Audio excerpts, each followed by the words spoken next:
I agree that sometimes someone walks into your life or a moment that is just the right moment sometimes, and you just don't know why that is. But I always say they're your little angels. You never know what that word or that encouragement you're going to give somebody that day and how much that means to you. So it's like you read the stories on the internet about people being all upset in line or doing this, but you never know what people are going through in their life in a given day. And being in real estate for the last 32 years, you hear a lot of stories, you meet a lot of families, there's a lot of dynamics there that you have to deal with. So sometimes, you just never know that a friendly face or a kind word can go a long way.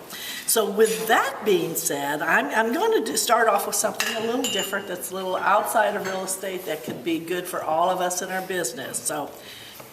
And those are resolutions, not.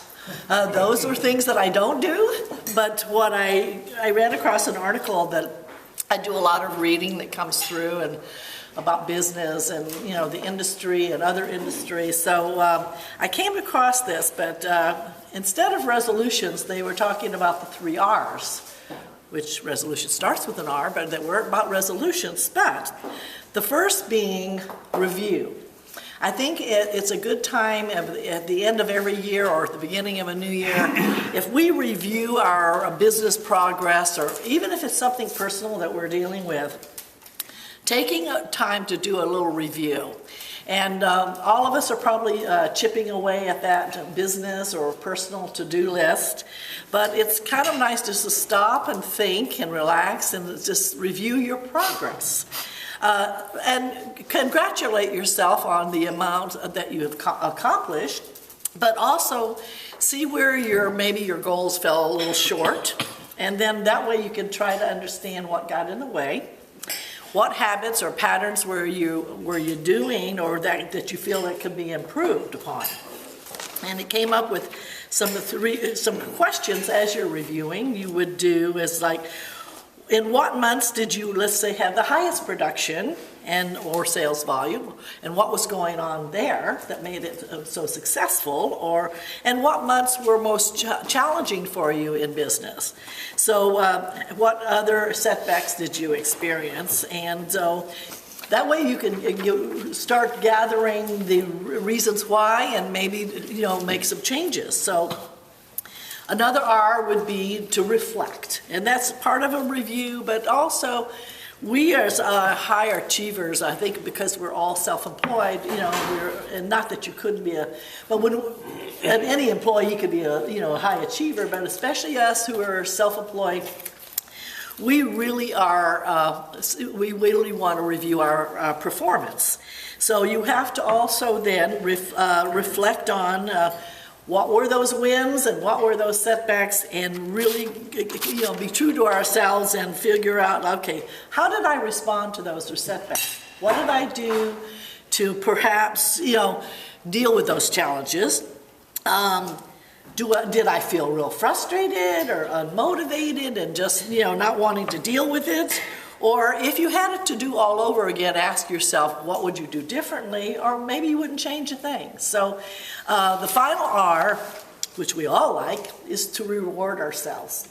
And a reward, that is a time to celebrate your achievements and to be, give yourself, I think it helps us be more motivated if we reward ourselves with something. But I think it's, if you have a list of rewards, kind of match the reward with the accomplishment and proportionately. I mean, if it was a huge, big, achievement, bigger the celebration should be. Maybe it's going to be a vacation that you were hoping to be able to take, or maybe it'll just be, a family dinner out at a restaurant that you probably would never go to before. So I actually, when I was reading that, I said, I really like that much, the 3 R's better than making, 10 resolutions that, about, at least about business. I know for myself, being in the business for 32 years, the way we do our business, and I'm sure maybe some of you all do, but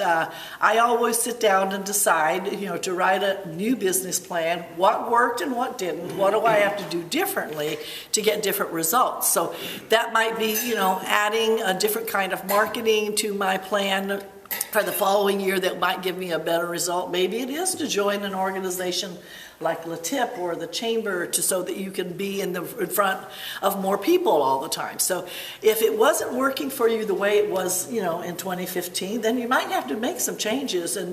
But if you're not able to sit down and do a review, reflect on how your business was, and then reward yourself or decide that you need to make some changes, then I think that's an appropriate thing for all business people to do. So that's my resolution part of my presentation. So I'm kind of review back some real estate statistics. People are always interested in knowing, what's gone on in real estate.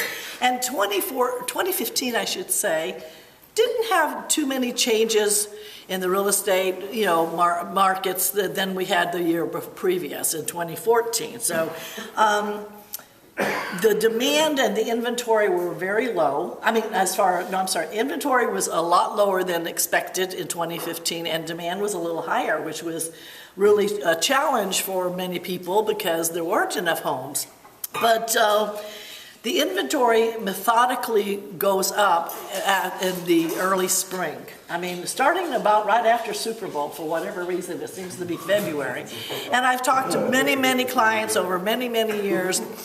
At the end of the year, if you're thinking about, putting your home on the market, don't wait till June. It's too late because people are already in the market by, right after Super Bowl. So many of the clients that I've talked to already that we're, getting prepared right now to get their home on the market in a month because, there are a lot of sales and closings by June because people have already, purchased. So, don't be mistaken about let's just wait till June when the market's going to be better, when that's not. The inventory does, start peaking up and going up. That way, but the buyer demand is usually is down. And then when it comes to the fall market between September and Thanksgiving, there's a huge drop in demand. And there's what we had in 2015 was such a drop in inventory that we didn't have enough homes to sell, believe it or not, to even maximize the demand. So because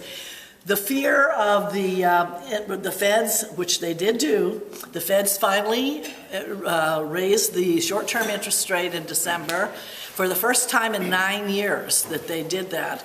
Now it doesn't affect long-term mortgages rates just yet, but the feds have threatened, I don't know what you want to call it, to make 3 more increases in the short-term interest rate in 2016.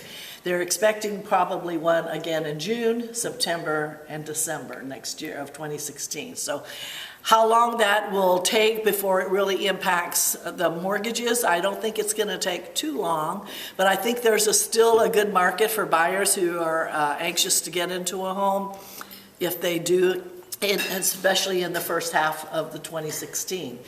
In the first half of 2015, there was an appreciation of approximately 5%, which I guess is a pretty good return on your investment if you're, looking at what I should have probably done a little more rent survey because I think rents are going up past what mortgages are really costing people right now. Rents are extremely high.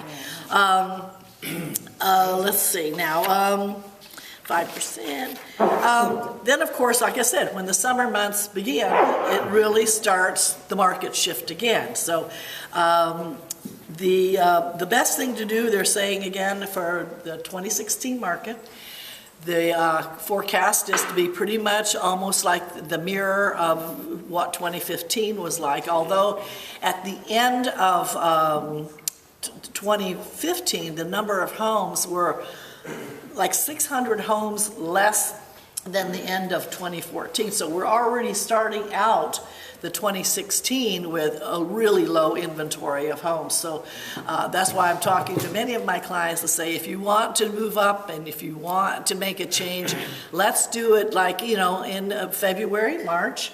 Hopefully El Nino won't affect our market too much until, they say it's supposed to go through March. So we'll see if that has anything to do with it. But I think more importantly, watch what's going on, and I know Kathleen is really good at keeping us abreast on what the interest rates are, and we as realtors do the same thing. We do a lot of reading and research, and we go to classes, and we really want to know really what's going on, what the feds are doing, because that has the most impact on the first-time buyers and or even move-up buyers. They feel like the long-term mortgage is the most important factor over the increase in the list price. So the fact that sellers get a little aggressive, thinking that they can overprice their houses, but the buyers are too savvy right now. They do a lot of reading and research on their own. They know if a home is in a fair market valued list range. So that makes a huge difference if you really want to be successful. The thing to do would be to call a realtor, talk to your mortgage banker first, find out what you can afford, and then, of course, hire someone to come in and give you a consultation from a real estate point of view. They know the local areas. I talk to many of my clients who are all over the Orange County, and we do, a neighborhood survey. We really want to be careful that we're not pricing the house way outside of the fair market value, but there's a little leeway there when the demand is so tight. It's going to be a good thing for some sellers where they're going to be more competitive and can perhaps get a little more for their home than they thought. So basically the 2016 forecast is that, thank you. Oh, no, I'm almost done anyway. That was my ding dong. That's fine. I have one more minute. Basically, as a review, I just wanted to say that the interest rates, I think if there's any increase in those, or even the fear that it does get some buyers off the fence and decide, maybe we should take a chance and get started. And I think the challenge we have here in California is affordability. I mean, that's one of the things that I do a lot. I'm actually chairing a committee at the California Association of Realtors this year, and housing affordability legislation that's coming down from Sacramento and the feds really impacts the whole mortgage and home market. So I think it's great if we do more counseling on the programs that are out there for the first-time buyers. There are a lot of programs that will help with Cal FHA and FHA. There's ways to get money granted to you as a first-time buyer. So, but again, it takes a pretty high income to qualify, unfortunately, but you can get into a home with some help. So I think if, as we go along this year, I think it's important for us as an industry to educate the consumer on the help that we can give them. So again, as a review, 2016 is going to be pretty mirrored like 2015. I think there's going to be a 4 to 5% in appreciation. And one of the things that people ask all the time is about the distressed inventory. Right now, it's a minuscule part of the inventory and what's out there, and even in 2015 too, the distress market was nothing like it was back when the market was really tough. When at one time it was like 36% of all inventory. So it's nothing like that anymore. It's hardly even reported on the news anymore. It's fortunately equity sellers, and we're we're happy about that because it's a stable people means that jobs are okay, people are paying their mortgages. So if you have anyone who is thinking about buying or selling this year, give me a call. I'm happy to sit down and do a consultation with them. Thanks.